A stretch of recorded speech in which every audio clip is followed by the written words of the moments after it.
In the realm of storytelling, few sagas have captured the hearts and minds of audiences as profoundly as Hajime Isayama's masterpiece Attack on Titan. As the series reaches its grand conclusion, fans find themselves at the precipice of a narrative crescendo that has been years in the making. The journey has been tumultuous, marked by patient anticipation, fervent speculation, and an unprecedented storytelling format that has tested the limits of fan devotion. The release of the final chapters split into two distinct parts and definitely not confusing for fans to keep track of. It concludes in two one-hour cinematic experiences, adding a layer of complexity to the emotional investment fans have made in this dark fantasy. The long wait for the denouement of Eren Yeager's enigmatic tale has only heightened the stakes, as enthusiasts around the globe brace themselves for the epic culmination of a narrative that has evolved over more than a decade. The waiting game began with the release of Part 1 of the finale, leaving fans on a precipice of suspense that echoed the show's own penchant for cliffhangers.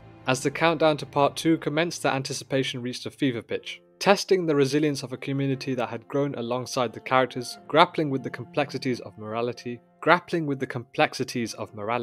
identity, and the consequences of wielding unimaginable power. The decision to split the conclusion into two one-hour movies, each a cinematic event in its own right, further magnifies the significance of this concluding chapter. The choices made in this final stretch have the power to redefine the narrative landscape, providing closure to a story that has become synonymous with unpredictability. The intricate web of mysteries, revelations, and moral quandaries that has characterized Attack on Titan demands a thoughtful and comprehensive exploration. As we delve into the conclusion of this seminal series, we must reflect not only on the narrative intricacies but also on the collective journey we have undertaken as a global fanbase. The journey, marked by impassioned discussions, fan theories, and moments of shared elation and despair, has been an integral part of the Attack on Titan experience. Now, with the conclusion at our doorstep, the time has come to unpack the layers of this storytelling marvel, exploring the impact of its conclusion on both the characters we have grown to love and the fans who have invested a significant part of their lives in this monumental tale. We have seen some crazy things happen,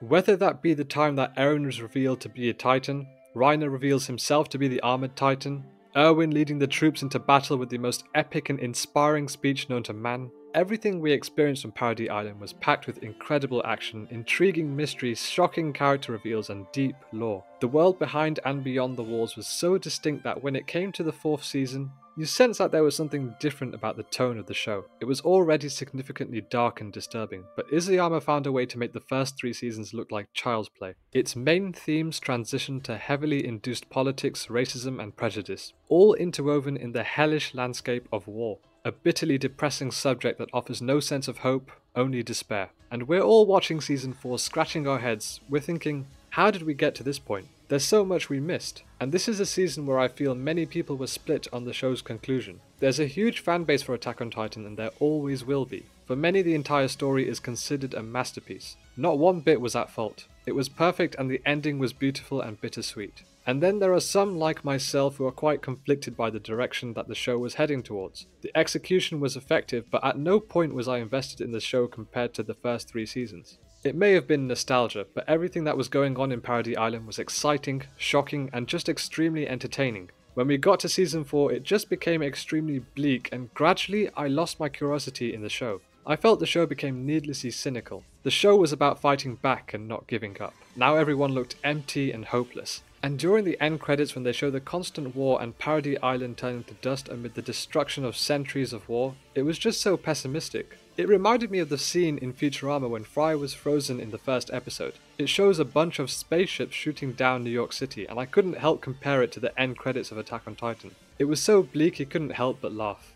I wasn't as emotionally invested in the fourth season. The deaths of arguably the most likable characters in the show were terrible and tragic, but because it was happening in an environment that I was having trouble wrapping my head around, it didn't feel as impactful. It made me frustrated. I hated Gabby. I hated Flock with a vengeance. And I was really frustrated with Eren. His transformation into this emotionless villain was so confusing to me. It may have made sense to a lot of other people, but to me it just seemed like the wrong choice for the story. And I go back to the emotional investment of the show. The fourth season didn't provide anything as near heartbreaking as a scene in which Levi had to choose between Armin and Erwin. I would say the third season of Attack on Titan remains the strongest, but in truth it really should have been the fourth. A fitting conclusion to this amazing story, but it wasn't to be. Don't get me wrong, it wasn't a bad ending. Season 4 wasn't bad at all, but it just felt like a step down for me, because of the nature of the themes they explored were conducted with such cynicism. On one hand, you can praise Isayama's extensive research and creativity gone into the history of this world, the politics and the character development, but another part of you thinks that maybe this is a bit too complex. It's so abundant in information that it can all feel overwhelming rather than fascinating.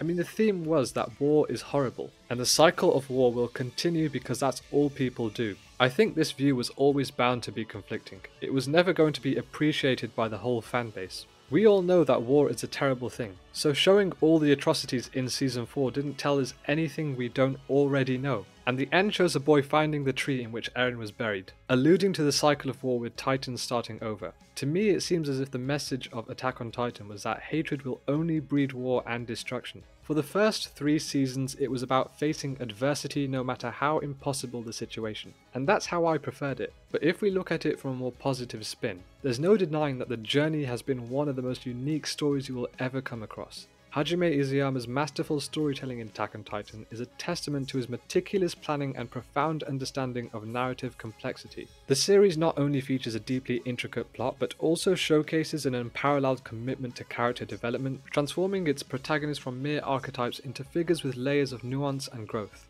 The evolution of characters such as Eren Yeager, Armin Arlet, and Mikasa Ackerman is a testament to Isayama's dedication to crafting a rich, emotionally resonant narrative. Eren's journey from a seemingly ordinary boy to the harbinger of colossal change is a case study in character development. His transformation reflects not only physical maturation but also the shifting sands of morality, identity, and the profound consequences of wielding power. Armin's trajectory from a timid, contemplative youth to a strategic genius mirrors the series' tonal transitions. Isayama deftly navigates the delicate balance between character-driven introspection and the grand high-stakes narratives that unfolds. Armin's evolution into a key player in the unfolding drama speaks to Isayama's commitment to weaving a tapestry of personalities that resonate with the audience on a deeply human level. Mikasa's character, driven by unwavering loyalty and a complex mix of emotions, undergoes a profound exploration of identity and purpose. Isayama challenges traditional tropes by delving into the psyche of his characters, revealing layers of vulnerability beneath their formidable exteriors. The depth of Mikasa's character showcases Isayama's ability to subvert expectations and explore the multifaceted nature of humanity even in the face of existential threats. Beyond the main trio, Isayama extends his narrative craftsmanship to characters like Jean Kirstein, Connie Springer, and Rainer Brown. These characters, initially introduced as supporting figures, undergo substantial growth, adding both emotional weight and philosophical depth to the overarching narrative. Jean in particular transforms from a pragmatic realist to a symbol of resilience, embodying the toll of war on the human spirit. The series, which initially captivated audiences with its intense battles against towering titans, gradually morphs into a meditation on the consequences of war, the cyclical nature of conflict, and the sacrifices demanded by the pursuit of freedom. The evolution of Attack on Titan from a series rooted in mystery and survival to a multifaceted exploration of human nature is a narrative journey seldom witnessed in the realm of manga and anime. Isayama's attention to detail is evident in the seamless integration of plot elements, the gradual unfolding of mysteries, and the meticulous development of characters who grapple with the weight of their choices. The tonal complexity reflects a deliberate narrative decision, demonstrating Isayama's commitment to presenting a story that transcends the boundaries of traditional genre expectations. Now we're going to delve into the lore of Isayama's dark and twisted world. There is so much care and thought crafted into the geography, history, politics, and supernatural entities. The 9 Titans all have unique and distinct abilities. The Founding Titan has the ability to manipulate Titans by screaming. The Beast Titan possesses animal-like traits, exhibiting tremendous strength and precision in correlation to these primal creatures.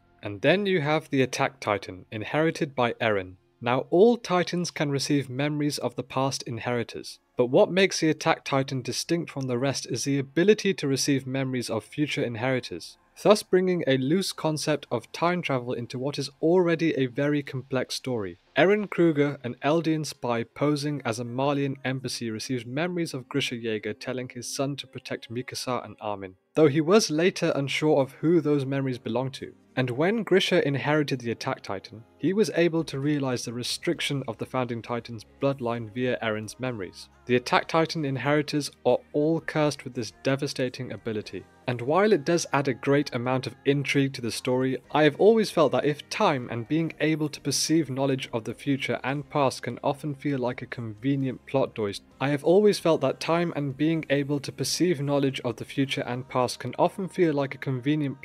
when things get convoluted.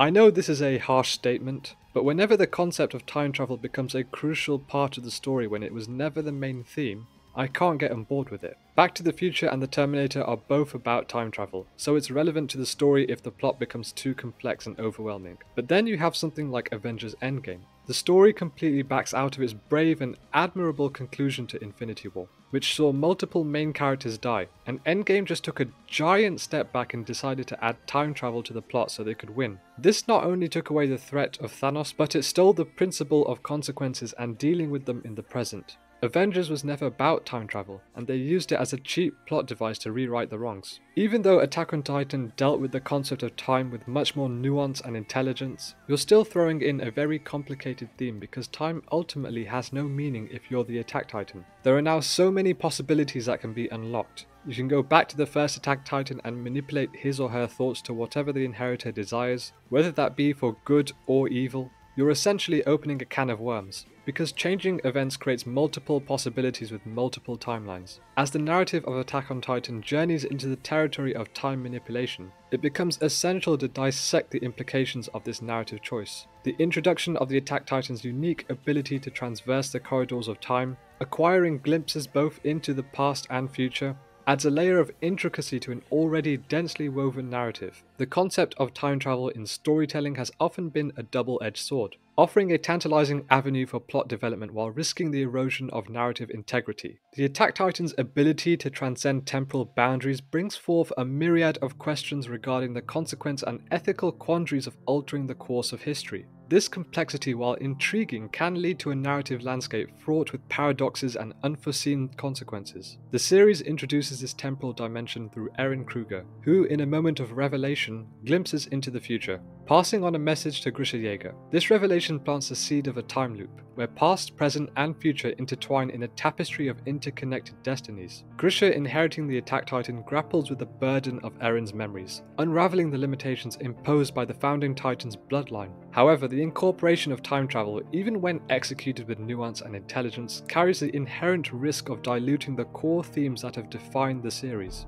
The essence of Attack on Titan in its exploration of the human condition amidst the backdrop of existential threats, moral ambiguity, and the consequences of wielding unimaginable power. The introduction of time travel, while providing a fascinating dimension, can overshadow these thematic pillars. Comparisons can be drawn to narratives where time travel has been employed as a convenient plot device, detracting from the gravity of the story's consequences. The Attack Titan, with its ability to manipulate the temporal fabric, opens a Pandora's box of possibilities. The temptation to rewrite history, alter destinies, and manipulate outcomes introduces a narrative wildcard that may lead to diverging timelines and conflicting realities. While the series has thus far demonstrated a sophisticated handling of complex themes, the introduction of time travel raises the stakes exponentially. The unfolding resolution must delicately navigate the temporal intricacies established throughout the series, ensuring that the essence of the narrative remains untarnished amid the complexities of a world where time is no longer a linear construct. Now, I've talked a lot about delving into the past and future of rewriting history. There is an extensive amount of information about the Eldians and the subjects of Ymir that goes back 2,000 years. And if you take away the concept of altering time,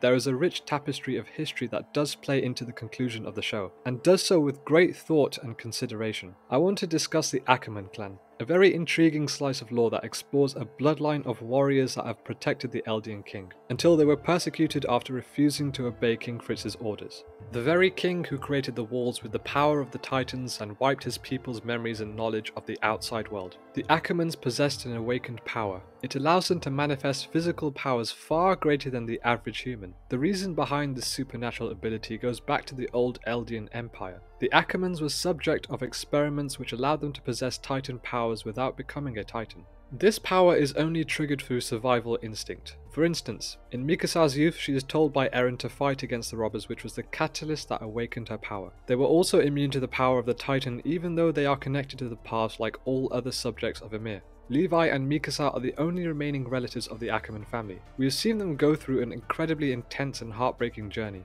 The history of their family was engaging and added depth to the culmination of their storylines. Their fates both resulted in taking the lives of the Jaeger brothers. I thought this piece of lore was well incorporated into the show, as it showed how their distinct bloodline would essentially be the downfall of the Titans' powers. And it was something that was greatly explored in the third season, which started in a scene between Mikasa and Levi on a carriage. Eren's self-proclamation as an idiot who obtained the power of the Titans is a poignant admission that encapsulates the complexity of his character and the weight of the decisions he made throughout the Attack on Titan series. Eren's journey is marked by a series of morally ambiguous choices, and his final gambit, to cast himself as a villain to unite the world against the Eldians, with the hope that his friends would ultimately kill him, adds a layer of tragedy and nuance to his character arc. The messy execution of Eren's plan stems from the inherent unpredictability of human nature and the agency of those around him. While Eren envisioned a narrative in which his friends, namely Armin and Mikasa, would emerge as heroes by putting an end to his destructive past, the reality unfolded differently. His friends, astute to the potential consequences of Eren's actions, demonstrated their intelligence and moral fortitude by resisting the path Eren had set for them.